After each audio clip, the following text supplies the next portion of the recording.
나 혼자 산다. 한예진이 눈물을 흘렸다. 20년간 톱 모델로 살아왔던 그녀가 짊어졌던 무게가 오롯이 담긴 눈물은 보는 이들마저 찡하게 만들었다. 지난 1일 방송된 MBC 나 혼자 산다에서는 한예진과 김원경이 모델 20주년을 맞아 기념 여행을 떠나는 장면이 그려졌다. 이날 한예진은 그간 숨겨온 고민과 속내를 털어놨다. 이날 방송에서 한예진은 김원경과 과거를 회상하며 자신이 걸어온 모델 생활 20년을 돌아보는 시간을 가졌다. 한예진과 김원경은 다시 태어나도 모델을 하겠다고 말했고, 한예진은 난 기술이 없이 크게 태어나서 참 다행이다라며 담담하지만 여러 고민이 느껴지는 말을 꺼냈다. 이후 한예진은 제작진과의 인터뷰에서 이런저런 생각들에 굉장히 복잡했다. 왜 이렇게 눈물이 나지? 라며 눈물을 흘렸다. 이어 한예진은 돌이켜보면 마냥 행복하지는 않다. 난 왜 행복하지 않을까? 오롯이 즐겁지 못할까 생각할 때마다 되게 속상했었다. 일 이야기를 할 때 울면 안 되는데 엄마가 너무 속상해한다. 보이는 것보다 더 그랬다며 끝내 고개를 떨군 채 오열했다. 20년이라는 시간 동안 모델이라는 직업으로 살아왔던 한예진은 이날 냉정하지만 담담하게 자신의 힘들었던 경험을 털어놓기도 했다.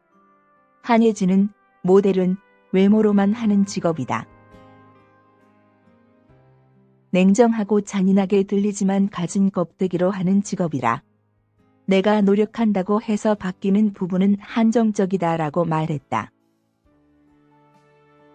이어 방송에 나오면서 많은 분들에게 얼굴, 이름을 알렸다. 많이 알아봐 주시지만 어떻게 저런 얼굴로 모델 일을 해왔는지 모르겠다는 얘기를 들으면 많이 속상했다. 이어 어떻게 저런 외모로 모델을 했냐는 이야기를 들으며 많이 속상했다. 한예진과 모델 김원경의 하와이 여행과 어머니를 향한 김충재의 진솔한 이야기가 공개됐다. 우리 엄마는 날 잘 낳아줬는데 여자로서 딸로서 그리고 누군가의 여자친구로서 힘든 점이었다고 자신을 향한 외모 지적 등의 악플에 심적으로 힘든 시간을 보냈음을 털어놨다. 한예진의 눈물의 스튜디오는 숙연해졌다. 박나래와 화사 역시 눈물을 흘렸다. 화사는 얼마나 뒤에서 많은 노력을 하고 외로웠을지 느껴진다며 한예진의 고민에 공감해 시청자의 눈시울까지 붉어지게 했다. 지금까지 일을 할 수 있었다라고 말하며 눈물을 보였고, 한예진은 제가 했던 일을 돌이켜보면 너무 마냥 행복하지만은 않았던 시절이다. 스스로 즐기기 못했다. 그때마다 굉장히 속상했다며 울었다. 또 한예진은 저는 외모만 보고 하는 직업이다. 하지만 외모에 대한 악플에 굉장히 힘들었다. 또 누군가의 여자친구로서 많은 롤 속에서 내색하지는 않지만 힘든 점이 있다며 담담하게 속내를 고백했다. 또 이날 김충재의 어머니는 명절에 음식도 제대로 먹지 못한 아들에게 맛있는 음식을 먹이기 위해 양손 가득 반찬을 준비해 그의 자취방을 찾았다. 두 사람은 오랜만에 함께 아침 식사를 하며 다정하게 이야기를 나눠 남다른 훈훈함을 뿜어냈다. 또 어머니는 나 혼자 산다의 트레이드마크 윌슨을 발견한 어머니는 함께 기념사진을 찍으며 훈훈한 한때를 즐겨 눈길을 끌었다. 뿐만 아니라 어머니 앞에서 클래식 기타를 자주 연주해줬다는 아버지의 이야기를 듣고 김충재 역시 기타를 배웠다고 밝혔다. 또 김충재는 아들의 노래를 듣고 싶어 하는 어머니를 위해 그동안 갈고 닦은 기타 실력과 한 음 정성 들인 노래를 불렀지만 어머니는 노래를 들으며 방 구석구석을 청소해 웃음을 자아냈다. 하지만 어머니는 제작진과의 인터뷰에서 충재 아빠가 기타를 잘 쳤어요. 기타를 배운다는 충재의 말에 아빠를 따라 기타를 배우는구나. 충재 아빠 생각이 나요라고 울먹였다. 또 어머니의 인생, 가족사를 떠올리던 김충재는 아버지가 4살 때 돌아가셨다. 그때 어머니는 동생을 임신하고 계셨고 만삭이셨다. 제가 어머니였으면 그렇게 하지 못했을 것이다. 어머니는 강인하신 분이라고 눈시울을 붉히며 한동안 말을 잇지 못했다. 늘 강하고 시니컬해 보였던 한혜진의 갑작스러운 눈물과 고백에 스튜디오에서 비시아워를 지켜보던 화사와 박나래 역시 눈물을 쏟았다. 화사는 너무 외로웠겠다. 외로운 싸움을 20년 동안 치열하게 했지 않나? 난 5, 6년 정도 됐는데도 마음에 와 닿는다며 눈물을 훔쳤고 박나래 역시 여자로서 모델이라는 직업이 수명도 짧고 많은 걸 포기해야 하지 않냐면서 눈시울을 붉혀보는 이들의 마음을 뭉클하게 만들었다. 그는 올해까지만 할 거다. 이런저런 생각들에 굉장히 복잡했다며 내가 했던 일을 돌이켜보면 너무 마냥 행복하지는 않다. 오롯이 즐거워하지 못할까 싶었다. 엄마가 너무 속상해한다며 울먹였다.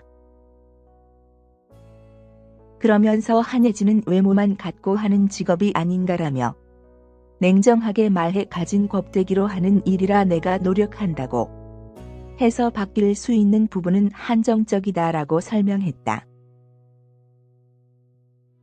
이날 한혜진은 김원경에게 촬영을 나가기 전 헤어와 메이크업을 맡겼다. 한혜진은 계속 김원경에게 언니 잘한다라고 칭찬을 쏟아냈지만 칭찬에 비해 떨어진 실력에 웃음을 자아냈다. 이후 두 사람은 영화 쥬라기 공원 촬영지로 향해 ATV를 타며 즐겼다. 한혜진은 광활한 자연 앞에서 내가 아주 작은 벌레같이 느껴졌다며 소감을 전했다. 또 한혜진은 엄청난 속도를 내며 오히에라는 감탄사를 쏟아냈지만 김원경은 엄마 나 이거 무서워라며 즐기지 못하는 반전 모습을 보였다. 시청자들에게 꿀팁 전수도 잊지 않았다. 한혜진은 초록색 앞에서 사진이 잘 나오기가 쉽지 않다. 그럴 때는 찍고 나서 흑백으로 변환하면 멋지게 나온다며 꿀팁을 전했다. 실제 두 사람은 자연을 배경으로 사진을 찍은 후 흑백으로 변환한 사진을 보여줘 눈길을 끌었다. 한혜진과 김원경은 바다를 배경으로 사진을 찍기 위해 한 외국인에게 사진을 찍어달라고 부탁했고 그때 외국인은 하나 둘 셋이라고 한국말을 유창하게 해 두 사람을 웃겼다. 이후 와이키키 해변을 더 완벽하게 즐기기 위해 직접 패들보드를 대여한 한혜진은 예상 외의 어마어마한 사이즈에 당황했다. 두 사람이 들기에도 벅찬 커다란 보드 때문에 와이키키 해변으로 향하는 길, 수많은 사람들의 시선을 싹쓸이해 눈길을 끌었다. 우여곡절 끝에 해변에 도착한 두 사람은 황홀한 해변의 풍경에 취하는 것 또 잠시 또 다시 베스트 컷을 쟁취하기 위해 고군분투했다. 특히 한혜진은 패들보드를 무서워하는 김원경에게 스파르타식 교육으로 남다른 프로 정신을 불태웠고 뿐만 아니라 그동안 감춰뒀던 한혜진의 패들보드 실력까지 공개됐다. 한편 모든 촬영을 끝낸 한혜진과 김원경은 와이키키 해변에 석양을 바라보며 지난 20년 동안의 모델 인생을 되돌아봤다. 김원경은 한혜진을 항상 자극을 주는 친구다.